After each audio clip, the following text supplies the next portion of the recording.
With this comes an increase in a number of minor countries and a boom in the organisms that depend on the olive tree. During the field trip, the planters said that their olive fruit fly, olive moths, and fungi are the main enemies of the olive tree, especially for the young sapling that have just been planted, and that they have to spraying with pesticides every 2 to 3 weeks in the spraying of the first 2 to 3 years of intensification. This is because newborn leaves are easily eaten by insects, which can affect the survey range of the sprayings. The footage taken at the seed shows the fungicides being sprayed in order for the olive trees to survive the flowering period and have a better fruit set.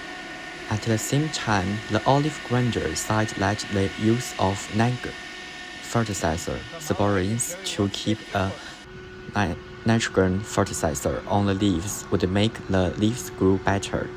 He showed me the larvae of the olive moth, a white flu-like moth that hangs from the olive trees, and said that the infestation was not a major problem at the moment, but that if the number of pests continue to increase over time, as it would then be necessary to use pesticides, it would be a considerable expense for him. And at the same time, he said that sometimes rainfall also affects the pests because the rain washes them away. So he parried that the spraying could also affect the pests at the same time.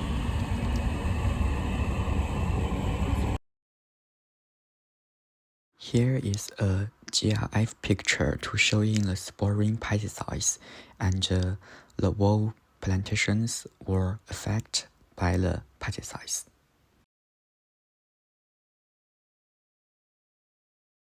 A model showing different scales of pesticides residues in the same shot.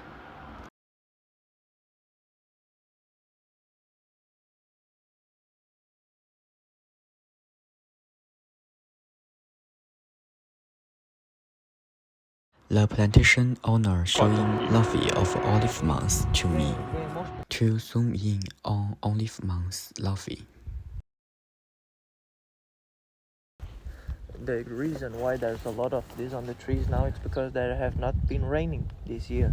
Oh. Normally when it rains, Yeah. it's come off the tree. Oh, the raining will to Yes, it cleans. to clean it. It cleans the and tree. it maybe sometimes, yeah. In this particular thing, it is normally the rain.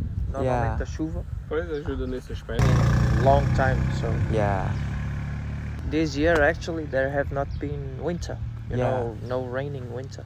It have been cold, but no rain. What is the last time that rained here in Portugal? In Portugal, in Belgium?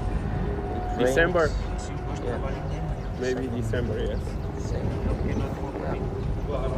An increase in the number of single species likewise increases the number of insects that depend on it. But this is to the detriment of people seeking higher yields, and insects affect the quantity and quality of crops, thus creating a conflict between the people and the sphenonic insects.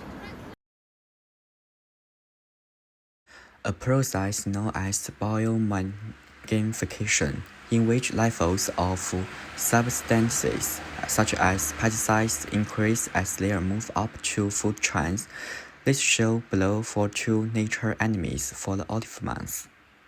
This process poses a significant risk to bands in the area, as they are at the top of the food chain. She said that she did not have the knowledge or skills to understand what had happened to the air and water in the area as a result of the olive trees, but it was clear to her that the water and air were polluted.